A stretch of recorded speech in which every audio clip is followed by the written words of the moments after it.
Morning प्यारे बच्चों। Lesson number 14 चल रहा था हमारा प्राकृतिक संपदा, नेचुरल रिसोर्सेस, और हमने वायु के बारे में पढ़ा था। आज हम देखेंगे वर्षा। वर्षा कैसे होती है, कैसे बनती है। देखिए एक बच्चों, हम कल्पना कर रहे हैं इस बोर्ड पर कि यहां पर क्या है, जल है।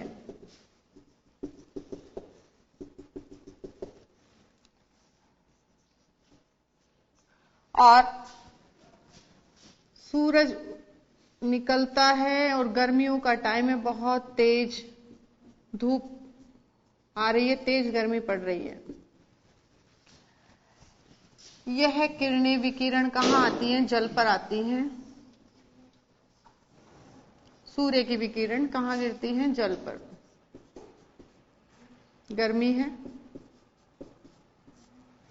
और जब ये जल पर गिरती हैं तो यहां पर ये जल के जो अणु हैं, पूरे जल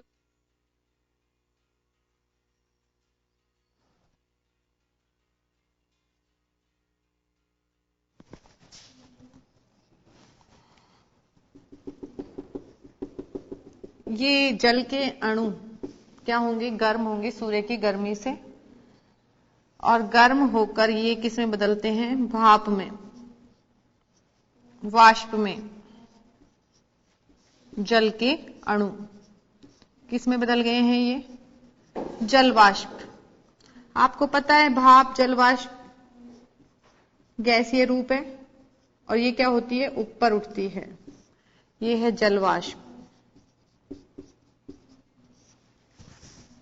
अब आप क्या देख रहे हैं कि यहां पर सूर्य की गर्मी यहां सब जगह ही पड़ रही है, तो क्या होता है कि यहां की वायु भी क्या होती है, गर्म हो जाती है। यहां वायु क्या होती है, गर्म हो जाती है। तो यहां उपस्थित वायु गर्म होगी। गर्म होगी तो अब ये क्या होगा कि जो भाप है वो गर्म वायु के साथ ऊपर उठ के जाती है। भाप जब गर्म वायु ऊपर जाती है तो गर्म वायु को जगह ज्यादा मिलती है और गर्म वायु फैलती है। गर्म वायु जब फैलती है तो अब यहां पर क्या हो जाती है, गर्म वायु ठंडी हो जाती है। तो अब वायु कैसी हो जाती है, ऊपर उठ के, ऊपर उठने पर वायु कैसी हो जाती है, ठंडी। जब वायु ठंडी हो जाती है तो ये जल वाष्प भी ठंडी होगी, और ठंडी होकर पानी की बूंदें बना लेगी, संघनित होकर। तो संघनित हो गई है कौन, जल वाष्प। जल वाष्प संघनित हो जाती हैं और संघनित होकर पानी की बूंदें बना लेती हैं। धीरे धीरे ये पानी की बूंदें बड़ी हो जाती हैं, बड़ा रूप ले लेती हैं, और बड़ा रूप लेने पर ये पानी की बूंदें भारी हो जाती हैं, और भारी होने पर ये ऊपर ठहर नहीं पाती और अब ये नीचे की ओर गिरने लगती हैं। कौन, बड़ी जल की बूंदें।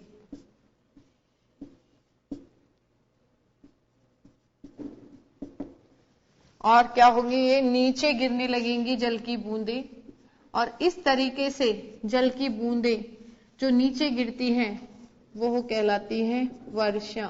तो इस तरीके से वर्षा होती है। जब तापमान और कम हो जाता है, तापमान के और अधिक कम होने पर, तापमान के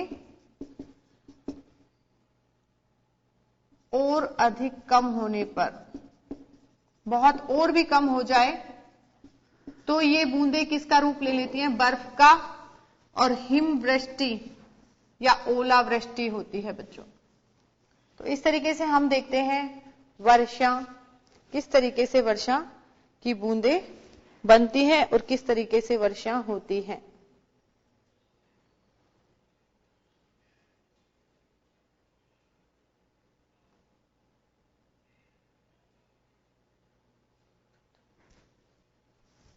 तो हम इसको लिख सकते हैं, दिन के समय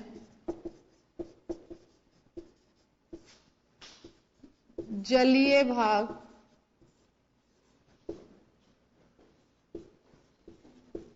गर्म होता है तो बड़ी मात्रा में जल वाष्प बनती है। बड़ी मात्रा में क्या बनती है? जल वाष्प बनती है। दिन के समय जब जलीय भाग गर्म होता है तो बड़ी मात्रा में जल वाष्प बनती है। यहां की वायु भी गर्म होती है और ऊपर उठने लगती है। ऊपर उठने लगती है। गर्म वायु अपने साथ जल वाष्प को भी ऊपर उठा ले जाती है।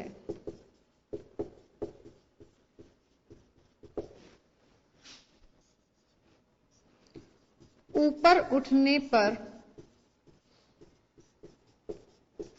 वायु फैलती है और ठंडी हो जाती है। ठंडी हो जाती है,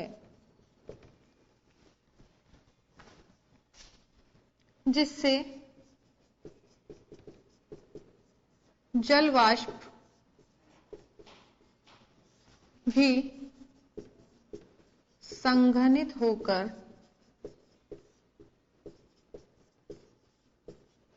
पानी की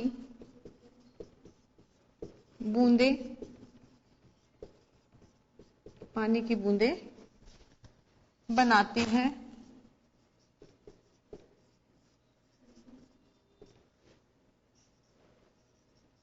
ये पानी की बूंदें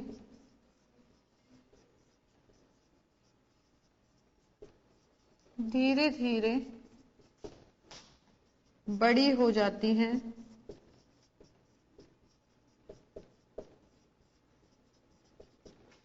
और भारी होकर नीचे गिरती हैं। यही वर्षा होती है।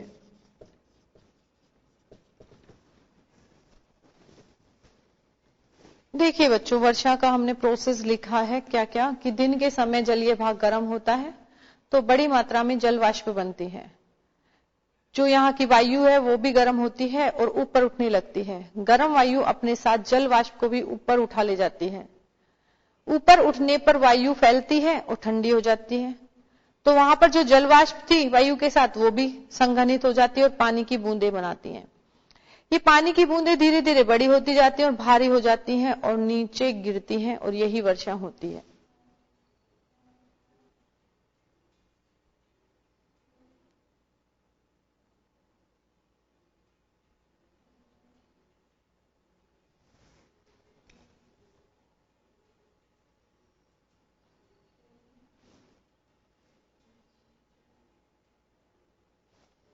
और हम नेक्स्ट लिख सकते हैं कि कभी कभी तापमान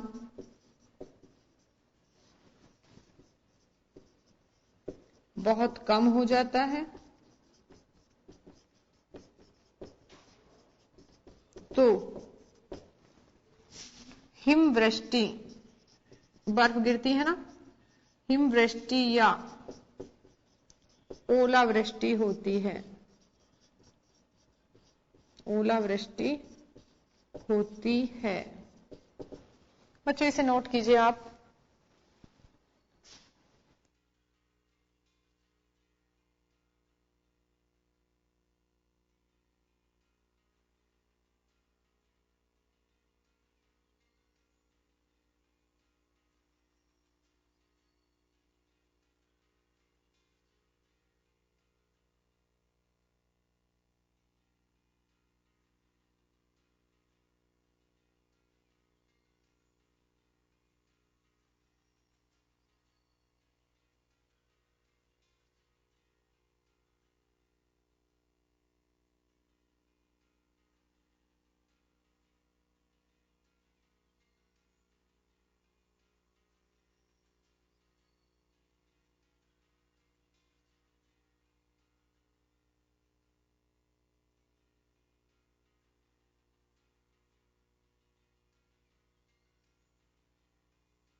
तो ये हमने वर्षा का निर्माण देखा था कि वर्षा कैसे होती है, कैसे बनती है। तो हमने आपको बताया कि जब तेज गर्मी पड़ती है तो जलीय भाग का जो जल है वह जलवाष्प बनकर ऊपर उठने लगता है गर्म वायु के साथ। गर्म वायु ऊपर जाकर क्या होती है, फैलती है और ठंडी होती है। जब वायु ठंडी होती है तो वहां पर जो जलवाष्प है वो भी ठंडी होगी, और जब जलवाष्प ठंडी होती है तो वो संघनित हो जाती है, और संघनित होकर क्या बनाती है, पानी की बूंदे, जल की बूंदे। ये जल की बूंदे धीरे धीरे संघनित होती जाती हैं और बड़ी हो जाती हैं, और जल की बूंदे बड़ी होकर भारी हो जाती हैं। जब ये जल की बूंदे बड़ी और भारी हो जाती हैं तो अब वायुमंडल में रुक नहीं पाती है तो क्या होंगी बच्चों, नीचे की ओर गिरेंगी। और जब ये बूंदे नीचे की ओर गिरती हैं तो क्या करते हैं, हम बारिश का लुत्फ उठाते हैं, वर्षा होती है। अब देखिए बच्चों कि कहीं कहीं पर तापमान है जो वायुमंडल का, वहां पर बहुत ज्यादा कम हो जाता है, वायु बहुत ठंडी हो जाती है, ऊपर उठी हुई वायु। जब वहां पर तापमान में बहुत ज्यादा गिरावट आ जाती है, बहुत कम हो जाता है, तो अब ये पानी की बूंदें किसका रूप ले लेती है, बर्फ का रूप ले लेती हैं। जब बर्फ का रूप ले लेती हैं तो अब ये बर्फ के रूप में नीचे गिरेंगी, और जब ये बर्फ के रूप में नीचे गिरती हैं तो इसे हम कहते हैं वृष्टि, या बड़े बड़ी बूंदों के रूप में भी जम जाती हैं, तब बनते हैं ओले, तब हम कहते हैं ओले वृष्टि या ओलावृष्टि। देखिए बच्चों की ये बारिश जो होती है, वर्षा का जो पैटर्न है वह पवनों के पैटर्न पर निर्धारित है कि पवन जैसे हवा चलती है वर्षा भी उसी हिसाब से होती है। तो हम लिख सकते हैं, क्या लिख सकते हैं,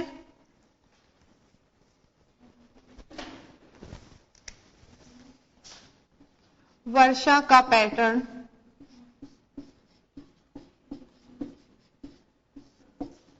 पवनों के पैटर्न की, हवा कैसे चल रही है, पवनों के पैटर्न पर निर्भर करता है, निर्भर करता है।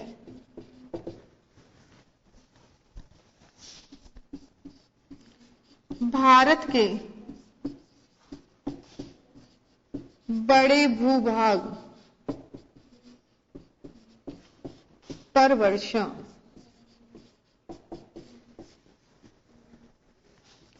दक्षिण पश्चिम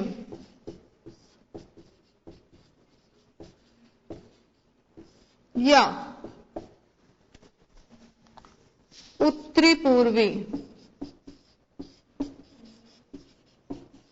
मानसून के कारण होती है,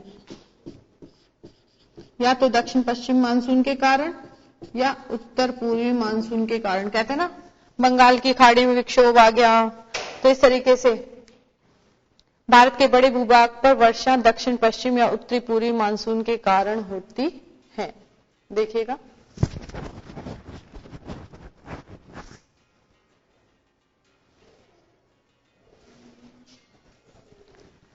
बच्चों अभी वक्त तो चला है ब्रेक का, ब्रेक के बाद फिर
ब्रेक के बाद स्वागत है बच्चों आपका।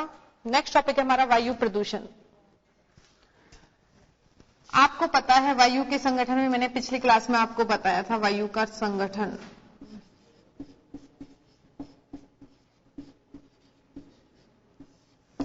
और वायु के संगठन में क्या क्या बताया था? नाइट्रोजन,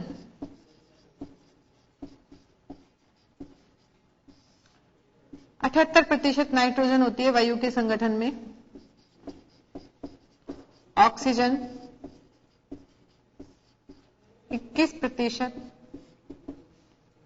कार्बन डाइऑक्साइड 0.03%, शेष अन्य गैसें व जलवाष्प।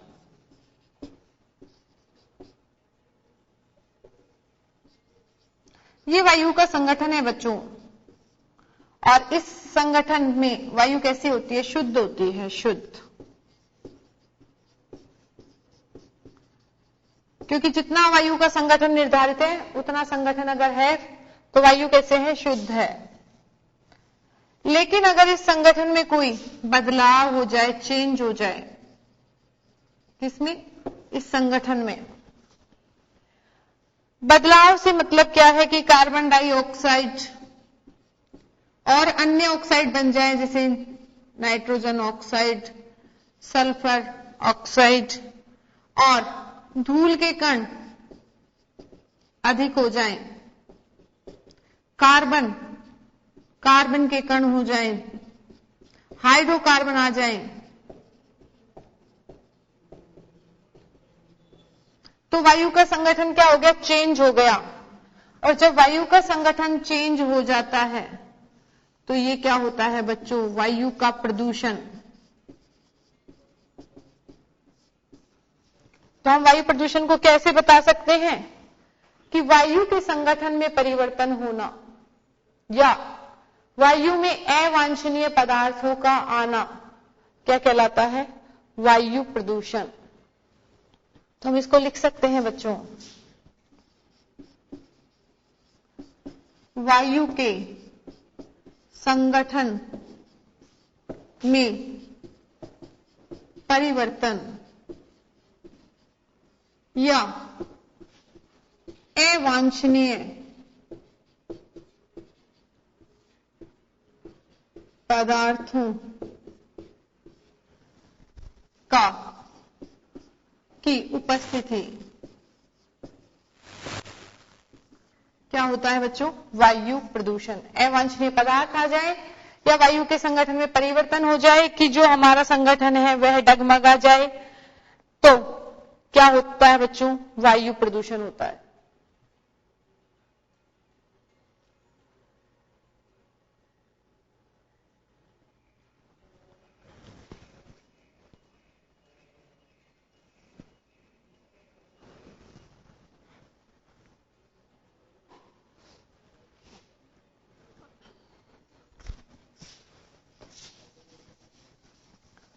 अब आप देखते हैं कि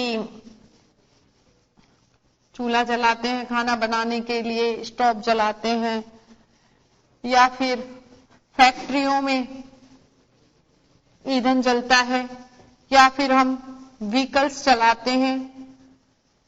तो व्हीकल्स चलाते हैं तो जीवाश्म ईंधन का उपयोग होता है, और जीवाश्म ईंधन में थोड़ी मात्रा में नाइट्रोजन और सल्फर होते हैं। जब जीवाश्म ईंधन जलते हैं तो नाइट्रोजन और सल्फर क्या बनाते हैं? उनके ऑक्साइड बनाते हैं। तो हम नेक्स्ट देख सकते हैं बच्चों, जीवाश्मीय ईंधन जैसे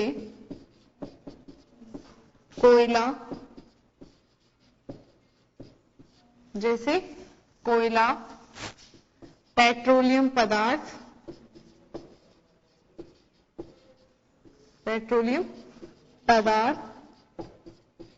के दहन से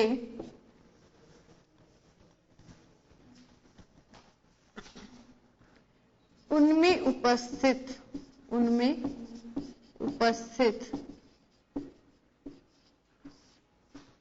बहुत कम मात्रा में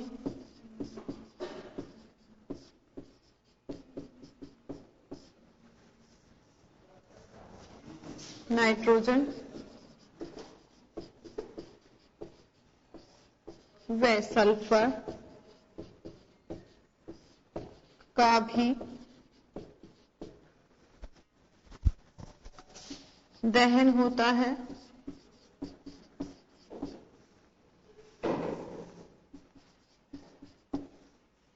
जिससे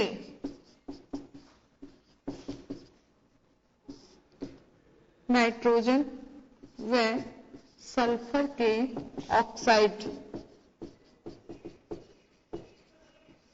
ऑक्साइड जैसे NO2 SO2 बनते हैं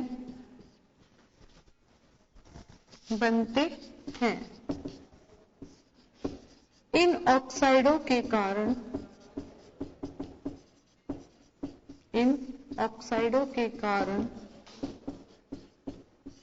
सांस लेने में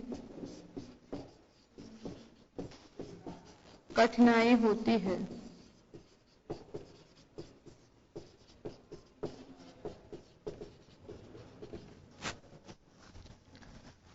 जब वर्षा होती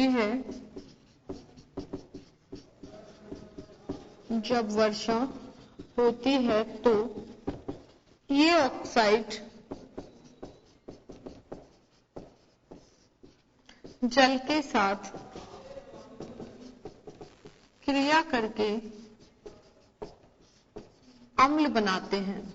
ये जो बने हैं नाइट्रोजन के NO2 SO2 ये क्या करेंगे, जल के साथ क्रिया करके क्या बनाएंगे, अम्ल बनाते हैं।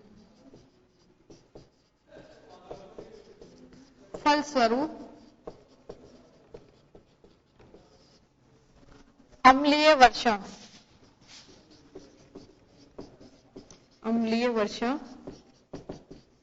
होती है, जो बड़ी बड़ी इमारतों व जलीय जीवों के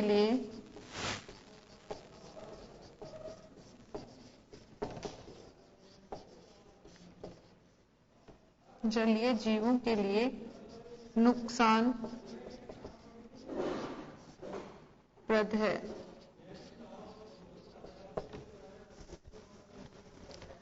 देखिए बच्चों, जब जीवाश्म ईंधन जलते हैं तो जीवाश्म ईंधन में क्या होते हैं, कोयला और पेट्रोलियम होते हैं, और कोयला और पेट्रोलियम में बहुत कम मात्रा में होते हैं ये कौन, नाइट्रोजन और सल्फर।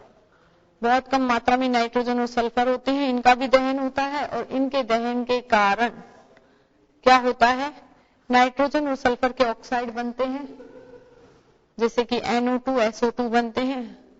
ये ऑक्साइड जब वायु में आ जाते हैं तो सांस लेने में दिक्कत करते हैं, सांस लेने में कठिनाई होती है, और ये क्या करते हैं, वर्षा के जल के साथ मिलकर अम्ल बनाते हैं। और जब अम्लीय वर्षा होती है तो बड़ी बड़ी इमारतें क्या होती हैं, संगमरमर की इमारतें क्या होती हैं, झरने लगती हैं, जिसे क्या कहते हैं, संगमरमर का कैंसर कहते हैं।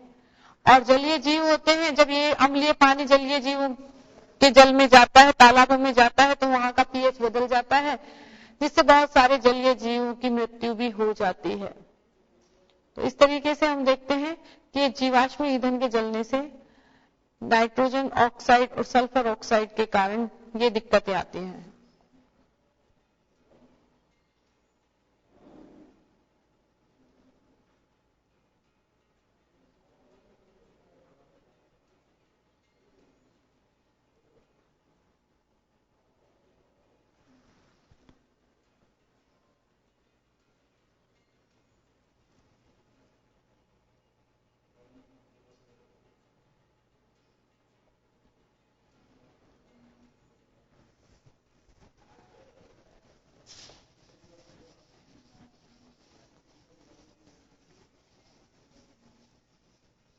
तो देखिए, जीवाश्म ईंधन जलता है तो विभिन्न जहरीले ऑक्साइड बनते हैं जो विषैले होते हैं, और जिससे मार्ग में जाते हैं, श्वसन क्रिया में जाते हैं, तो हमें बहुत सारी श्वास की संबंधित बीमारियों का सामना करना पड़ता है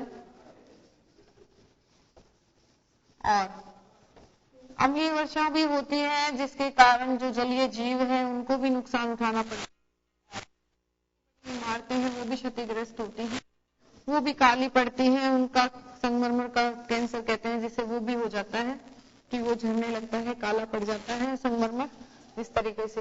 और अगर हम देखें तो बच्चों, जीवाश्मीय ईंधन है,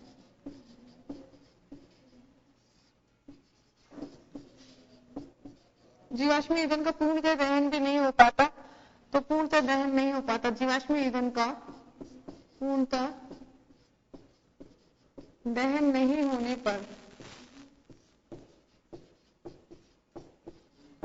पर वायु में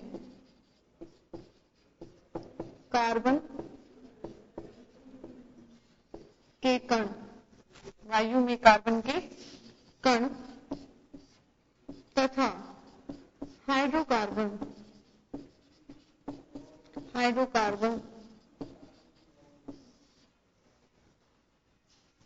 आ जाते हैं,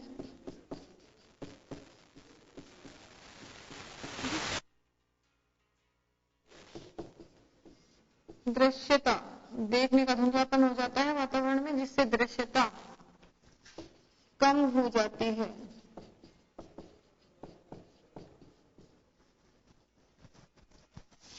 अब देखिए, हाइड्रोकार्बन और कार्बन वायुमंडल के अंदर वायु में है, तो सर्दी के मौसम में जल वाष्प के साथ ये हाइड्रोकार्बन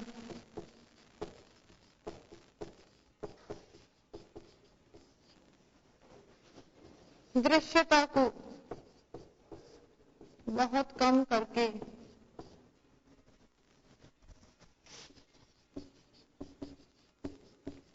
कोहरा बनाते हैं, जिसे धूम कोहरा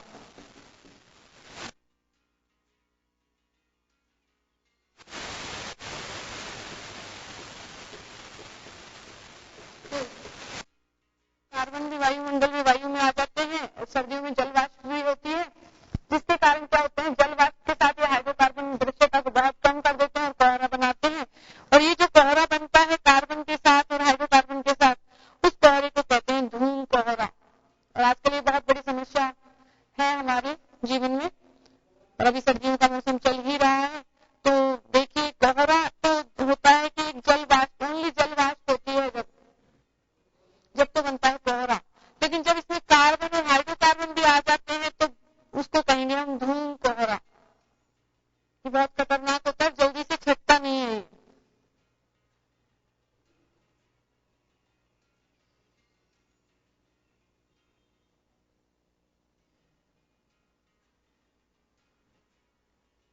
तो वायु में सांस